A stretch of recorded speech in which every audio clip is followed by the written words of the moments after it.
가을이 깊어가고 있습니다.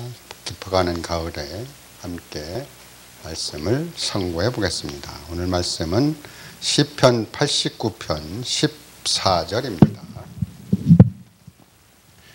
의와 공의가 주의 보좌의 기초라 진실함과 인자함이 주를 앞서 행하나이다.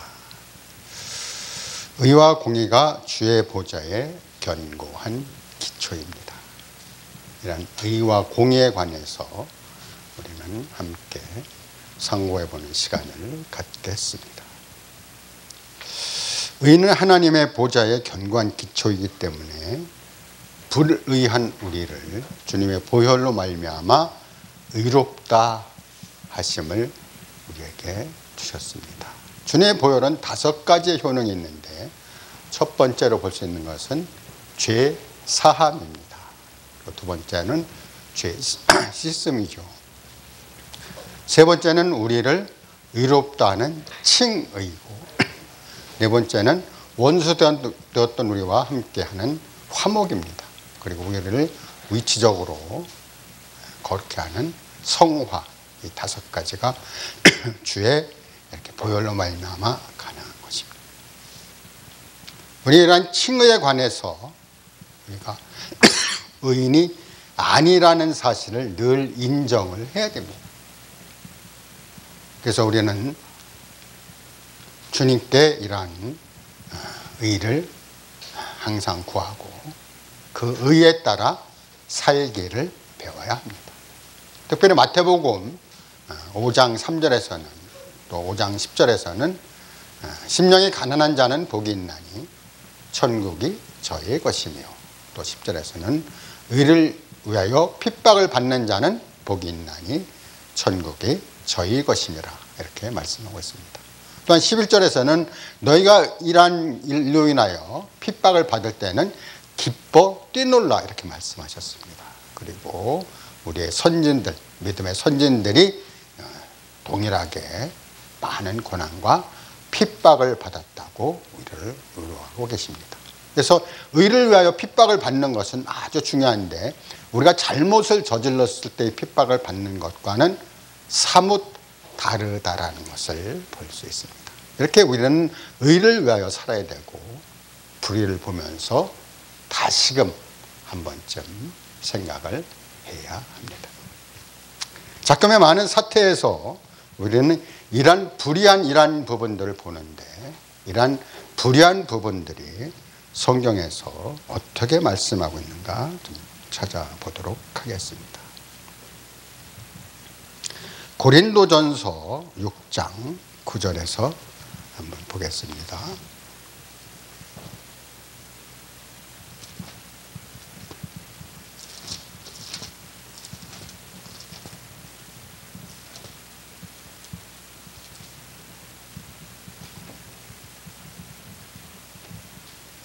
불의한 자가 하나님 나라를 유업으로 받지 못할 줄을 알지 못하느냐. 미혹을 받지 말라. 음란하는 자나 우상 숭배하는 자나 간음하는 자나 탐색하는 자나 남색하는 자나 도적이나 탐남하는 자나 술 취하는 자나 후욕하는 자나 토색하는 자들은 하나님의 나라를 유업으로 받지 못하리라. 그래서 하나님 나라를 유업으로 받지 못한 것은 첫 번째로 언급한 것이 불의입니다. 불의에 관해서 우리는 누구도 자유로울 수 없습니다. 왜냐하면 우리는 불의한 자들이기 때문입니다. 아담의 타락한 그 피로 말미암아 우리는 모두 불의한 자를 주님의 보혈로 의롭다는 칭의, 의롭다함을 받았습니다. 이렇게 불의한 자가 하나님의 나라를 유업으로 받지 못한다고 말씀하실 때 우리는 이러한 불의에 관해서 분명히 경고를 받아야 합니다. 말씀을 또 보겠습니다. 말씀은 디모데후서 2장 19절입니다.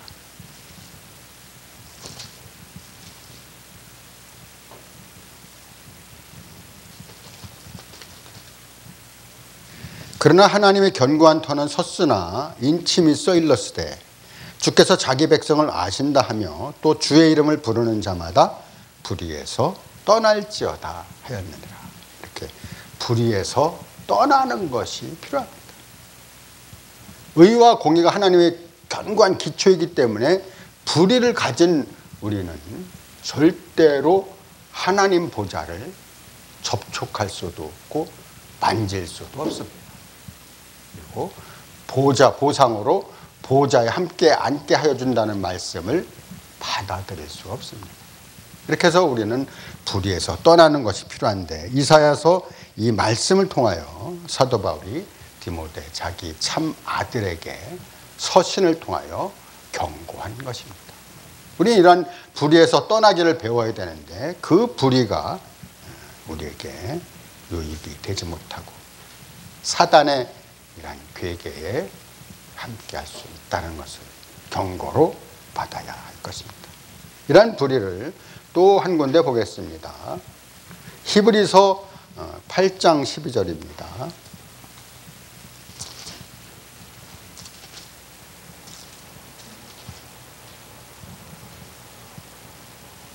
내가 저희 불의를 긍휼히 여기고 저희 죄를 다시 기억하지 아니하리라 하셨느니라. 저의 불의를 긍휼히 여기고, 이 말씀은 예레미야서 31장 31절로 그 이하로 쭉 나오는 말씀에서 주님이 이스라엘 백성들에게 너는 나의 하나님이 되고 나는 너의 하나님이 되고 너희는 나의 백성이 되리라. 그리고 주를 알라 하지 않은 것은 작은 자부터 큰 자까지 다 나를 알미라 이렇게 말씀하셨고, 내가 다 너의 죄를 다시 기억하지 아니라 하는 이 말씀 가운데, 이 말씀 끝에 이렇게 불의를 긍휼히 여기신다고 말씀하십니다. 하나님의 그 크신 사랑은 우리의 불의를 긍휼히 여기십니다. 그래서 이러한 불의에서 우리는 떠날 필요가 있고, 또 하나님 유업을 받지 못한 것에 경고를 받아야 됩니다.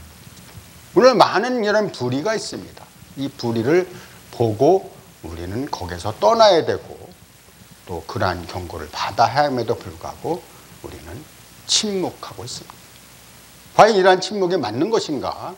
하나님 말씀에서 이러한 침묵을 한번 좀 생각해 볼 필요가 있습니다. 많은 분들이, 목사님들이 하는 이러한 것에 관해서 정치에 개입하는 것을 얘기합니다. 정치에 개입한다. 그러면 정치에 개입한다는 그 단어가, 정치라는 그 단어가 크리스찬들, 믿는 이들과 어떤 연관이 있는가를 봐야 되는데, 과연 우리가 역대 선진들이 정치에 전혀 무관심하고 하나님 말씀만 들고 살았느냐? 아니라는 것입니다. 자, 블레셋이나 또 아람 군대나 아말렉이나 이런 사람들이 올 때 많은 크리스찬들이 대항해서 싸웠습니다. 그 싸우는 이런 것들을 우리는 거울로 봐야 되는데, 그러한 것이 정치에 개입하는 것일까요? 이러한 부분에서 우리는 역대 대통령의 한번 모습을 볼 필요가 있습니다. 우리나라 초대 대통령 이승만이 그 장로가 그 한국을 세울 때, 대한민국을 세울 때 4가지 기둥을 갖고 세웠습니다. 첫 번째는 한미동맹, 두 번째는 자유민주주의, 세 번째는 자유시장경제, 네 번째는 기독교 입국론입니다. 실로 우리나라는 기독교를 바탕으로 해서 세워진 나라이고, 이승만 장로께서 그러한 대한민국을 세우는 그 직전에 제일 먼저 장로님을 청에다가 기도를 했던 것입니다. 이렇게 기독교 입국론에 입각해서 내가 하나님의 자녀로서 이 땅에서 살고 있는 많은 부분들에서 일들은 너무 중요하다는 것입니다. 우리는 대한민국 자체가 기독교에 세워진 국가이기 때문입니다. 그래서 이런 정치에 관한 부분들을 우리는 세례 요한에서 좀 찾아볼 수 있습니다. 많은 사람들이 세례 요한의 죽음에 관해서 언급한 부분이 있는데, 저도 그러한 가르침을 받았습니다.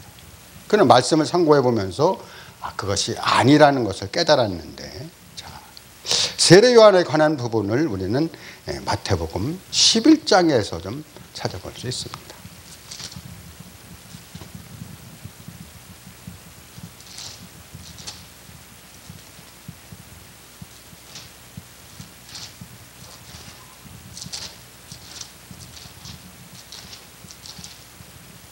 마태복음 11장은 세례 요한이 이런 옥에서 갇힌 상황에서 그 자기의 이런 종들을, 자기 사람들을 예수님께 보낸 것을 보는데 3절 봅니다.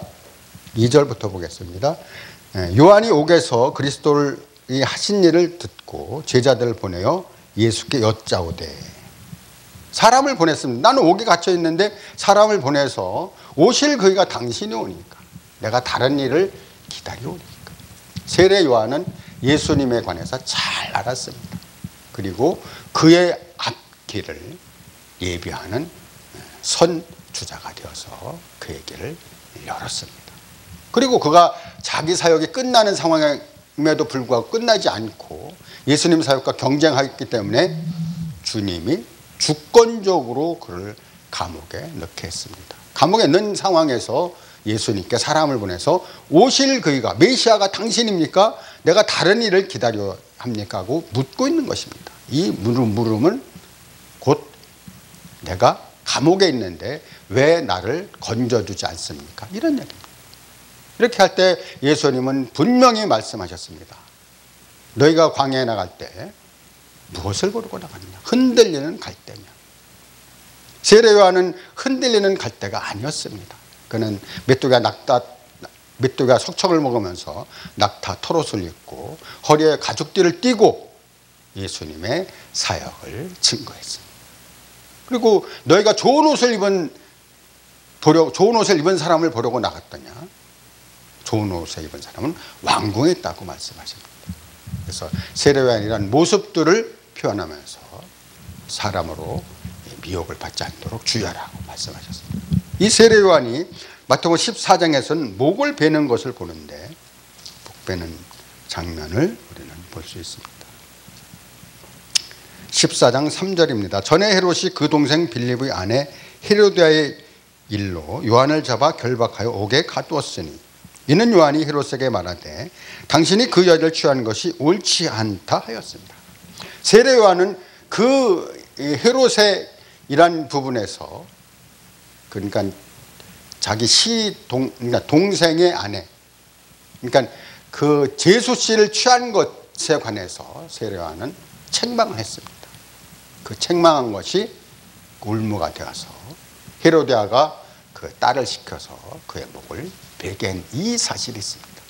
많은 성경의 가르침을 받는 사람들이 이것이 정치에 관여했다라고 말하고, 정치에 관여하면 목베임을 받는다라고 말하고 있습니다. 그것은 실로 잘못된 것입니다. 이것은 어떤 것을 볼 수 있는가 하면 정치에 관여한 것이 아니고 개인적인 일이라는 것입니다. 자, 이것을 좀 보고 그 다음에 디모데전서 5장에서 한번 이 말씀을 찾아보겠습니다. 디모데전서 5장 22절입니다.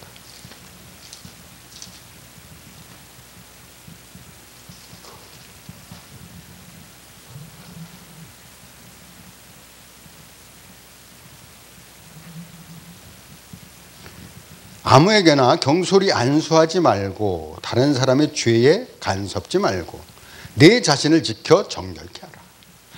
아무에게나 이렇게 안수해서 그를 세우고 이런 거 하지 마라. 그리고 남의 죄에 간섭하지 말라고 말씀하신 이 부분은 우리가 경고를 받아야 됩니다.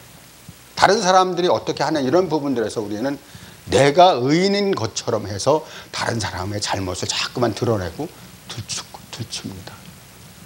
이 세례 요한이 잘못한 부분의 한 가지는 헤로디아의 일은 헤롯이 자기 개인 사정이기 때문에 제수 씨를 취하든 형수 씨를 취하든 그거는 개인의 문제입니다. 이것은 정치의 문제가 아닌 것입니다. 개인의 문제를 세례 요한이 언급을 해서 그가 목베임 받는 것은 주님의 실로 주권적인 안배였습니다. 그가 주님의 사역과 경쟁할 때 주님의 사역은 흥하여야겠고 나는 쇠하여야 하리란 이것을 잊어버리고 계속 경쟁의 길로 갔던 것입니다. 그 경쟁의 길로 감으로 말미암아 세례요한은 목배임을 받았습니다. 이것은 개인적인 일이지 정치적인 문제가 아닌 것입니다. 많은 사람들이 이 예를 들어서 정치에 개입하지 말라고 말하는 그것은 그 사람의 견해일 뿐입니다. 사도 바울이 디모데에게 한 이 말씀은 아주 중요한 것인데 남의 죄에 간섭지 말라라는 것입니다. 오늘날 많은 사람들이 개인의 죄의 이런 부분들에 간섭을 많이 하고 그로 인하여 분쟁이나 분파나 나눠짐이 많습니다. 그런 것들이 하나의 경고로 거울로 받아야 할 것입니다. 오늘 우리는 의와 공의가 하나님 보좌의 견고한 기초라고 말씀하실 때 오늘날 지금 하고 있는 이 상황에서 불법이 성한데도 불구하고 입을 다물고 있는 많은 사람들의 모습을 보면서 그는 의에 속한 것입니까? 불의에 속한 것입니까? 공의에 속한 것입니까? 정의에 속한 것입니까? 이 부분은 반드시 봐야 되는 것은 불의는 불의라고 얘기를 해야 됩니다. 만약에 얘기를 하지 않는다면 그 불의와 나는 타협을 하는 것이고 불의에 동조하는 것이라는 것을 볼 수 있습니다. 정치에 개입하는 많은 부분들에서 우리는 다시금 자유로울 필요가 있는데 초대 대통령 이승만 박사가 장로였다면 우리 김영삼 대통령도 장로였습니다. 그리고 또 이 이명박 대통령도 장로였고 오늘 많은 사역을 하고 있는 그 한국당 그 분도 전도사라는 것입니다. 이렇게 목사나 장로나 전도사는 많은 부분들이 정치에 개입하는 것이 아니고 정치가 하나의 생활인 것입니다. 그들이 하고 있는 뭐 잡이 될 수가 있고 하나의 생활이 될 수 있고 특별히 이제 종교 개혁을 한 마르틴 루터에 관해서 이렇게 보자면 그가 개혁한 종교 개혁이 프로테스탄트라는 그 단어를 써서 종교를 개혁을 했습니다. 프로테스탄트. 그 프로테스탄트라는 그 단어가 불의를 이렇게 책망하다. 불의에서 떠난다. 이런 불의에 관한 부분들이 프로테스탄트라는 것을 볼 수 있고 또 특별히 그 칼빈, 우리 칼빈을 많이 얘기하죠. 칼빈이라는 그 분이 제네바 그 시의 시장이 되었다는 것은 우리는 너무나 잘 알고 있는 사실입니다. 특별히 미국에서는 대통령이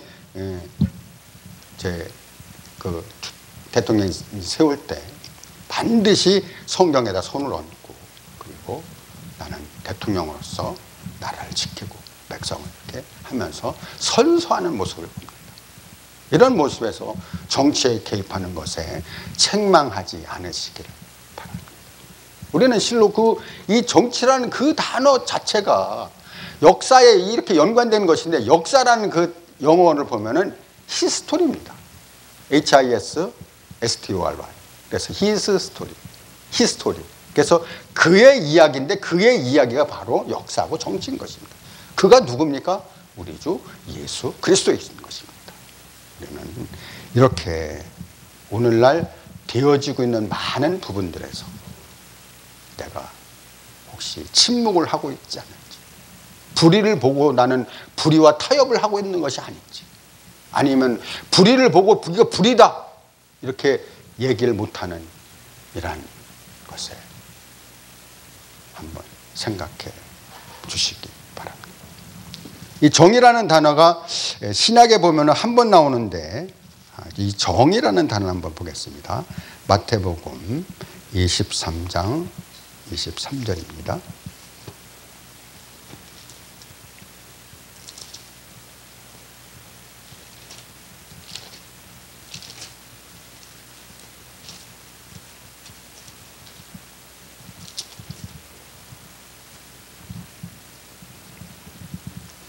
화 있을진저 외식하는 서기관들과 바리새인들이여 너희가 박하와 회향과 근체의 11조를 드리되 율법에 더 중한 바 의와 인과 신은 버렸도다. 그러나 이것도 행하고 저것도 버리지 않아야 할 것이냐. 그래서 여기에 정의라고 되어 있는데 의와 인과 신은 버렸도다. 그래서 정의가 이렇게 버린 것을 볼 수 있는데 박하와 11조 이런 것은 다 드리고 이런 버리는 이런 부분에서 내가 바리새인의 사두개인처럼 이런 정의에 관한 이런 부분인데 생각하지 않는다면 주님으로부터의 이러한 상이 그렇게 많지 않을 것이라는 것을 봅니다. 한 군데만 더 보고 마치도록 하겠습니다. 하박국에서도 이러한 정의가 나타난 것을 보는데 여러모로 율법이 해이하고 공의가 아주 시행되지 못하오니 이는 악인이 의인을 에워쌌으므로 공의가 굳게 함이니이다. 여기서 공의라는 단어도 정의로 표현될 수 있습니다. 그래서 율법이 해하고 공의가 아주 시행되지 못한다고 할 때 그것이 오늘날의 상황과 비슷한 이러한 모습을 봅니다. 그래서 이는 악인이 의인을 에워쌌으므로 공의가 굳게 행합니다. 악인이 의인을 에워쌌다라고 할 때 이 하고 있는 많은 일들이 정의가 제대로 실현되지 않는 이런 모습을 보면서 당연히 우리는 외쳐야 할 것입니다. 하나님이 이 땅에서 하나님 나라가 확대되고 확장된 이런 상황 안에서 항상 우리는 하나님 편에 서서 의와 공의를 신실히 행하는 그런 우리 모든 사역자님 되시기를 주의 이름으로 축원합니다.